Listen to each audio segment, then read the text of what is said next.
Fala, Bilu! Ó! Como é que tá? Tudo certo? Tudo tranquilo? Ô buzininha filha da puta. Seja muito bem-vindo ao nosso canal. Aqui nós falamos de design, estratégia e digital. Meu nome é Felipe Pavani e hoje a gente vai falar de um assunto que envolve as coisas que você deve fazer antes de começar qualquer projeto de design, antes de você desenhar qualquer coisa, antes de você fazer qualquer simulação de design, tá certo?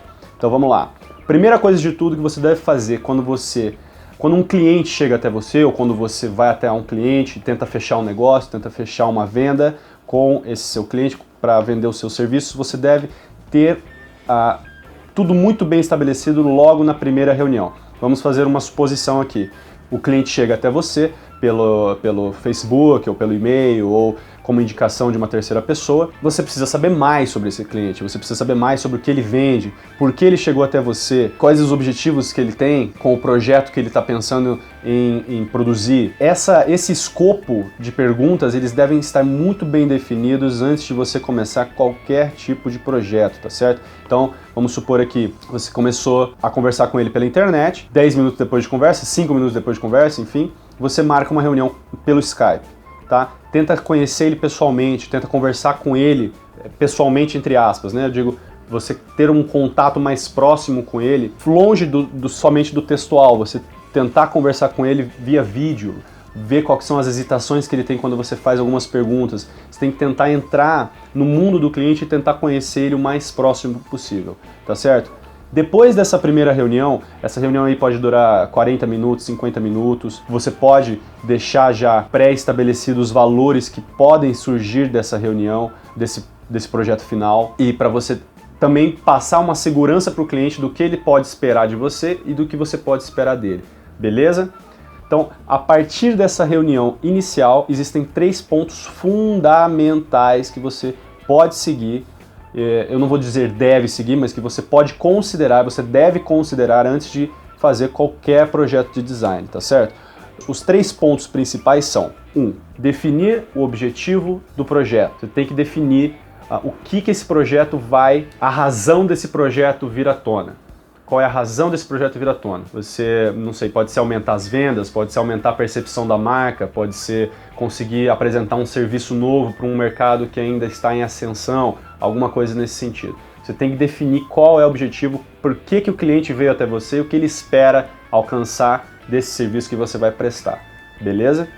O segundo ponto importante é qual é o desafio que você precisa resolver nesse projeto. O que está impedindo de que esse desafio seja realizado, que esse desafio seja completado, concluído. Então, importante que você defina nesse estágio da exploração desses pontos, que você defina para quem você está falando, o que você está falando e como você está falando a mensagem, como você está transmitindo a mensagem que você deve transmitir. E um terceiro ponto muito importante é como que você pode reduzir as opções de design para você não ter que ficar fazendo explorações desnecessárias no decorrer do serviço, até para você evitar perda de tempo, perda de dinheiro e o seu cliente não ter inúmeras opções que talvez ele nunca use. Agora a gente vamos destrinchar parte por parte cada um desses 3 pontos para que fique mais fácil, para que você entenda do que se trata cada um deles, tá certo?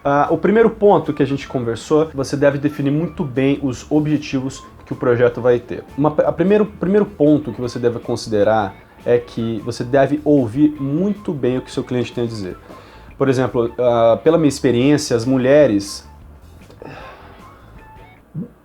Ô, refluxozinho, filha da puta.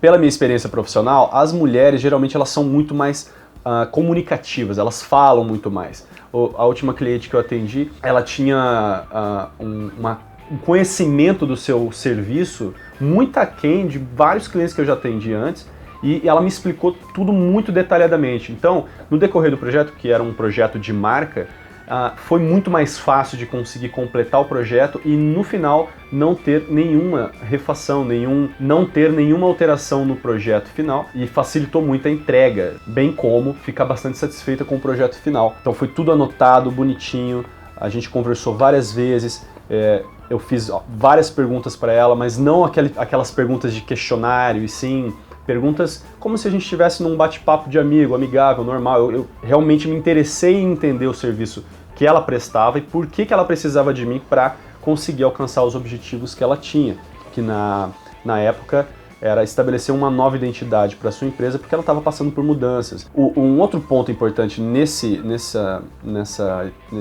estabelecimento desses objetivos, tentar reduzir em pelo menos uma sentença de no máximo 20 palavras do que se trata, afinal, o projeto e como que você pode passar isso de forma mais resumida possível. Essa nova logo irá aumentar as nossas possibilidades de venda no mercado do varejo, por exemplo. Então, nós precisamos alterar algumas cores para que nosso produto fique mais bem posicionado dentro da prateleira dos supermercados. Esses são só alguns exemplos, você vai definir o seu próprio junto com o seu cliente. O segundo ponto é: qual o desafio que você precisa resolver e o que está impedindo de que ele se concretize? Então, aqui é muito importante que você defina 3 parâmetros. Quem você está falando, como você está falando e por que você está falando. Vamos destrinchar cada um deles neste exato momento. Quem você está falando? Afinal de contas, qual é a audiência para quem você vai conversar? Quais são os usuários, caso você faça um website, um projeto de website? Qual é o público-alvo, caso você faça uma campanha? Tá certo? Você tem de definir certinho qual é a pessoa com quem você está conversando. Existem alguns exercícios que focam bastante nas personas da sua marca. Então é muito importante que você tenha isso em mente na hora de você montar a sua comunicação e o seu serviço de design. Porque se você está conversando com um senhor de 65 anos, não adianta nada você fazer um projeto de street art ou algo mais rebuscado, não é nem rebuscado, mas uma pegada um pouco mais pop art, cheio de cores vivas, etc. Não vai comunicar muito bem, não vai ser tão eficaz quanto se você fizesse algo voltado para senhores de idade, enfim. É outro público. O que eu quero deixar claro é que é outro público, você não deve confundir essas duas partes, tá certo? E por que é importante você comunicar isso para essas pessoas? Por que é importante para um público de 25 anos saber o que a empresa que você está atendendo tem a oferecer? Essa é uma indagação que você deve fazer junto com o seu cliente e tentar definir e escrever num quadro branco ou em notas o porquê dessa importância. Você pode priorizar algumas dessas você pode, por exemplo, priorizar 3 importâncias de cada uma dessas mensagens que você vai construir, tá certo? Essa é uma forma mais facilitada para você entender para quem você está falando. Agora, o que você está falando já é um outro ponto importante que você deve também considerar no seu projeto de design. Afinal de contas, o que o projeto precisa comunicar? Qual é a mensagem principal do projeto? A gente vai vender uma marca nova? A gente vai fazer uma nova marca para uma marca já existente? Qual é a mensagem principal que você está tentando passar? Você está tentando passar, sei lá, uma mensagem alegre, uma mensagem triste, uma mensagem informativa? Isso tem que estar muito bem claro. Quais os sentimentos que essa mensagem deverá evocar? Felicidade? Tristeza? Não sei, alegria? Compreensão? Satisfação? E aqui é importante que você nota que você começa a esclarecer um pouco mais das nuances do projeto que você está tentando produzir para o seu cliente e você passa a atuar como um parceiro do seu cliente e não somente como um tomador de tarefas. E esse é o ponto principal que eu bato todos os dias quando eu faço comentários, publicações nas minhas páginas, que é: vamos tentar parar de atuar como meros designers tomadores de ordem e vamos ser parceiros dos nossos clientes, vamos tentar entender o que eles estão querendo vender para que a gente consiga também melhorar a forma como a gente vai comunicar para eles. Senão, no final das contas, não vale de nada. A gente vira menino de gráfica, e nada contra os meninos de gráfica, muito pelo contrário, mas a gente acaba se limitando na nossa capacidade criativa e de comunicação com os nossos clientes. O último ponto é como e onde você vai comunicar o que você está tentando comunicar. Afinal de contas, em qual parte do processo de vendas que vai entrar o seu serviço? É logo no início? É no meio? É no final?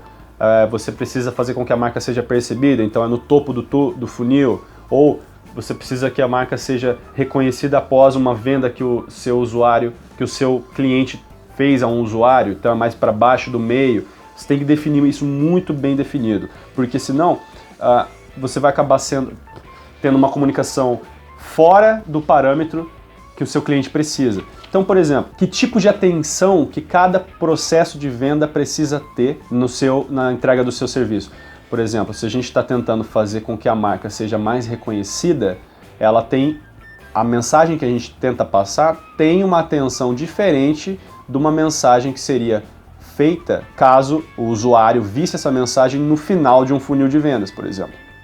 As mensagens são diferentes, elas podem ser congruentes, se relacionarem, mas elas têm diferentes objetivos. Isso é muito importante da gente definir antes de qualquer projeto de design. Anúncio, por exemplo, você está trabalhando um anúncio, afinal de contas, numa revista, é um anúncio para a internet, é uma televisão, é uma campanha publicitária que vai ser vinculada na televisão. Isso também muda tudo, porque isso é um erro muito comum entre as agências de publicidade, pelo menos aqui onde eu habito. As agências elas tentam fazer um projeto para offline, então fazem uma campanha para televisão e tentam reproduzir a mesma comunicação, a mesma forma de conversar na internet, no rádio ou em outras plataformas. Isso está errado, porque cada uma dessas plataformas age de uma maneira diferente no seu consumidor, e o seu consumidor busca coisas diferentes em cada uma dessas plataformas. Então você tem que estar muito atento para isso, afinal de contas, qual é o consumidor que você está atingindo na internet? Qual é o consumidor que você atinge na televisão? Com uma campanha para a internet você atinge um outro tipo de público. Não são todos que gostam de campanhas na internet, muitos passam sem ver nada. Se for no Instagram é diferente do Facebook, se for no YouTube é diferente do Pinterest. Isso tudo tem que estar muito bem definido, senão você vai acabar perdendo dinheiro e seu cliente não vai gostar do resultado final. E cada uma dessas fases, tanto na percepção de uma marca quanto na venda final de um produto, tem necessidades diferentes. Você não pode deixar se enganar que se eu faço um projeto para uma campanha publicitária para televisão, ela terá o mesmo impacto e necessidade de uma campanha para internet. Não subestime o seu usuário, ele não é burro, ele sabe o que ele quer, ele sabe se um serviço ou produto é bom e resolve o problema dele ou não. Não subestime o seu usuário. Não ache que porque você tem R$1 milhão para investir numa publicidade, para investir num serviço de design eficiente, para investir num design de serviços que aumente a sua produtividade, faça com que você subestime o seu usuário final. Tudo bem? E o terceiro e último ponto é que você deve reduzir as suas opções de design. Então, por exemplo, se você tem que fazer uma marca, e eu toco muito nesse projeto de marca porque eu vejo que existem ainda muitos erros inerentes a essa profissão. Se você quer produzir um projeto de marca, há a necessidade de você fazer campanhas publicitárias nesse momento? Se você quer que a sua marca seja mais reconhecida, talvez faça sim sentido você fazer uma campanha publicitária na televisão ou na internet. Mas caso você precise da sua marca só como, não sei, apresentação numa feira de negócio, talvez não tenha a menor necessidade de você fazer uma campanha publicitária. Então, essa redução nessa exploração do design ajuda você a fazer seu cliente não perder dinheiro, a você não perder tempo e os objetivos que o seu cliente tenha podem ser muito mais direcionados se você reduzir as explorações ao invés de aumentá-las. E também você tem que ser sincero com o seu cliente, afinal de contas você é o especialista que está atendendo a demanda que ele precisa e você pode definir algumas coisas importantes com ele. Por exemplo, quais são os parâmetros para a criação adotar na hora de fazer um projeto como esse? Afinal, ele precisa se parecer com alguma coisa? Você tem alguma referência? Quais são as ideias por trás? Por que você está pensando em fazer isso? O que você acha que você vai ganhar se a gente criar desse jeito em vez do outro? Essas são perguntas que têm que estar também na ponta da língua do seu cliente e você deve ajudá-lo a respondê-las. Você tem alguma referência visual que queira que a criação se inspire? Algum artista que você gosta em particular? Quais cores você gostaria que tivesse na campanha? As cores que você está escolhendo servem para o público que você quer atingir? Mostre para o cliente que as terminologias que ele use talvez sejam diferentes do que a criação usa. Então, um ponto importante é saiba conversar como o cliente conversa. Não subestime o cliente por ele não saber termos de design e aprenda termos de negócios. saiba o que é um ROI, saiba o que é um CPC, saiba o que é networking, saiba o que é insight. Esse tipo de linguagem facilita na hora de você vender seus serviços, porque o cliente não tem obrigação de saber os termos técnicos que designers sabem. Então tá, recapitulando muito brevemente. Primeiro, você deve definir o objetivo que o seu serviço terá e por que o seu cliente escolheu você para assumir essa responsabilidade. 2, você deve diagnosticar o problema, entender com quem é que você vai conversar, como você vai conversar e o que você vai falar na sua estratégia de design, tá certo? Na sua estratégia, na sua prestação do seu serviço. E o terceiro ponto é que você deve reduzir as suas opções de design para não entregar nem a mais e perder tempo e seu cliente não ter que perder dinheiro caso você faça uma escolha errada. Beleza? Tranquilo? Muito obrigado por assistir o vídeo, espero que você tenha gostado. Já sabe, dá aquele clique no gostei aqui embaixo, ativa essa campainha que você vai ser bombardeado de informações quando eu lançar um novo vídeo. Valeu, Bilu! Ó!